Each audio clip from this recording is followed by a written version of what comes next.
Some might say he's not even a drummer, but I couldn't possibly comment.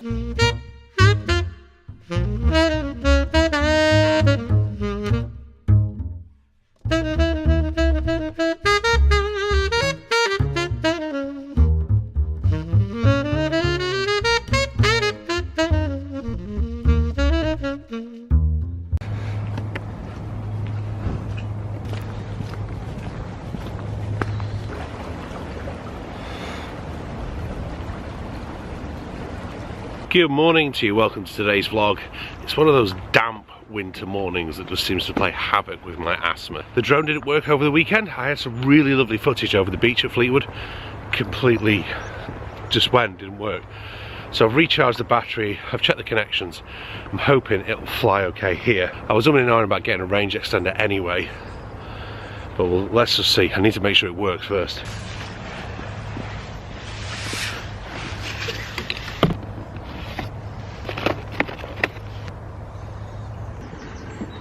I really didn't want to get that muddy out here, but given that I've got to rely on the return to home if it does fail like it did on Saturday, I need to make sure I've got plenty of clearance before I set off, because this is the place the drone will want to come back and land.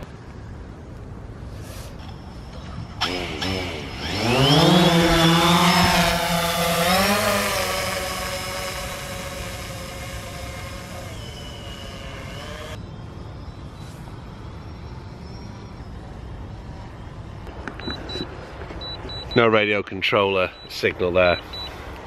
It's picking up loads of satellites, but it's kind of nowhere out. So here it comes. I really wanted an amazing shot by flying under this bridge. I'm gonna have to wait for another day.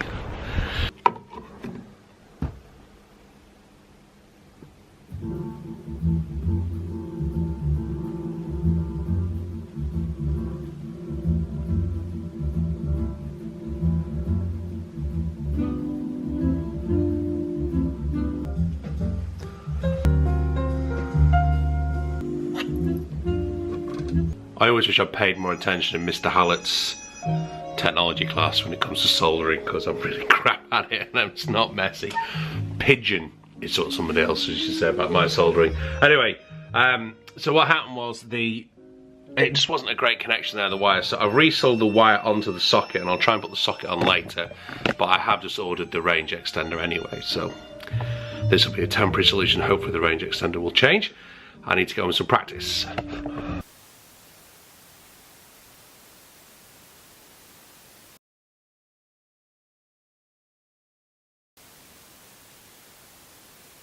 So if you ever want to have a bit of a laugh at my expense, now may be the time to have one. I've got to get the cat into this and take it to the vet. It never normally goes well. In you go, in you go. Well, that was easier than I thought. Helps having them in a smaller room. Less places for her to go and escape. Twinkle.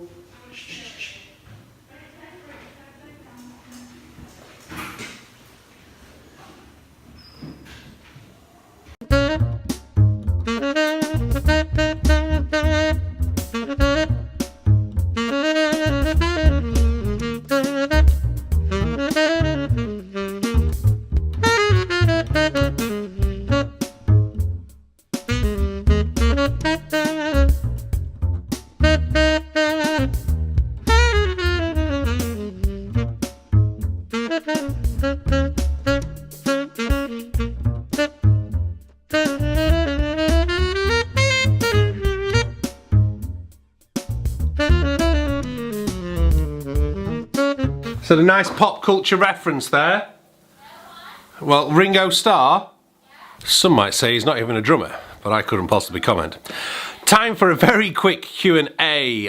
Just let me grab my iPad and work through the questions you have left for me. Sorry, there's been a long time since a Q&A. Q&A vlogs, I need to have some good questions to answer. If you're a subscriber, you've got a far better chance of having your question answered than if you're not a subscriber, but if they're a good question, I'll go for it anyway. And of course, you can hit me up on Twitter and on Facebook as well with these questions. So, first one up is Sono Lee, who asked me, saxes sound wonderful in that theatre, wonder if we'll be able to stream it in the US. VPNs? Always really good for trying to stream things from other countries, and not illegal. But I will post links when it happens. It wasn't actually a theatre though, that is Methodist Central Hall in Westminster. It's the venue where the United Nations was formed in 1946. Churchill's spoken there, Gandhi's spoken there. Of course, Dr. King has spoken there, which is how I did my jazz vespers.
Edith Norris, or Norris Edith, I'm sure it's Edith Norris, but so asked me if I couldn't listen to jazz or classical, what would I be listening to? Well, I do listen to lots of other different styles of music, believe it. I actually listen to some pop music, hip-hop, rock music, you know, kind of like most people, the music of my youth is still very important to me, so 90s stuff, so kind of some of the Oasis and Blur kind of stuff, but I'm never really into the guitar-led stuff. I was more into the dance music, really, of that scene. If you didn't know, I spent about 3 years working as a DJ, as well as doing my music, but kind of doing nightclub stuff. Maybe it was 2.5 years. It was an interesting time. I mean, it was a chance to earn quite a bit of money and do something a bit different. I still kept my music on whilst I was doing that, but earned about 4 or 5 times what I earn even now. John Banbury asked me, what are my thoughts on jazz education in the UK, for example, the conservatoires or summer schools? I think my observations on jazz education kind of everywhere is, and I guess you mean formal jazz education. The reason I say that is you've kind of got the way jazz has been taught from its beginnings, which is kind of the way I try and teach it, which is been handed down from one to another, a particular focus, on listening. I feel, you know, we've only been teaching jazz now as an academic subject, I think in the UK for about 20 years. I think Leeds College of Music was the first place to do jazz.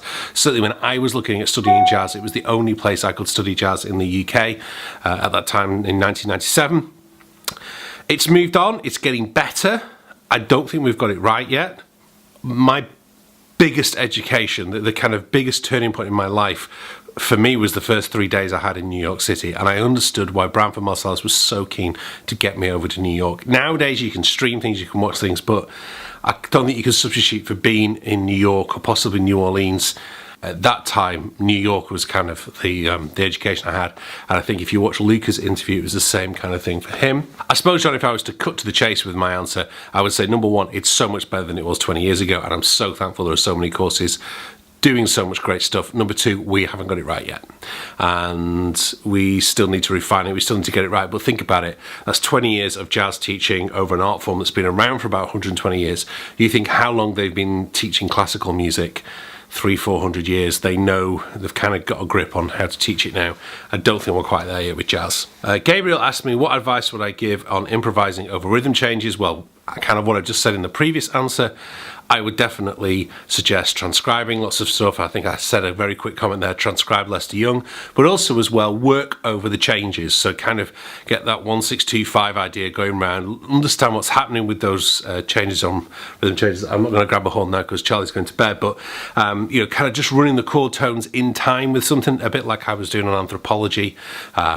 And that's another good one. Learn bebop heads over rhythm changes and other chord changes as well, because they're great ways of understanding how that language fits over those changes. Saxologist asked me, am I planning to review the Yanagisawa WO series sopranos? I am. I sent Yanagisawa an email. They don't have enough stock in the UK at the moment to issue them for reviews. They need all the stock they've got to issue for retailers. And Thomas Schneider asked me, how do I get sheet music on my iPad like in the video of the tonal tuner? Well, I use iGigBook for most of that, which kind of helps move all the PDF real books together. I also use an app called Forshaw. There's also an app which I haven't listed in my answer to you down there, which I'm trying to remember, the Sheet Music Viewer, which kind of ties in with a website where you can buy sheet music. So for some songs, like for the kids wanting to do Frozen and stuff like that, I just wanted the piano scores. It was really easy to buy that. It keeps it on the iPad, saves me because I'm terrible at losing pieces of paper. Anyway, thank you very much for all those questions. I really do enjoy doing Q&A vlogs. I want to try and do one every week if I can, but I kind of A, need to find the time, and B, have some great questions to answer as well. Thank you all of you for watching this all the way through. Thank you so much to those of you who subscribe. Those of you who don't subscribe, please do hit that subscribe button. Please give this video a like. Make sure you check out what I was doing in my last vlog, and this is what I was doing last year. So I will see you very, very soon. Thank you very much for watching. Bye-bye!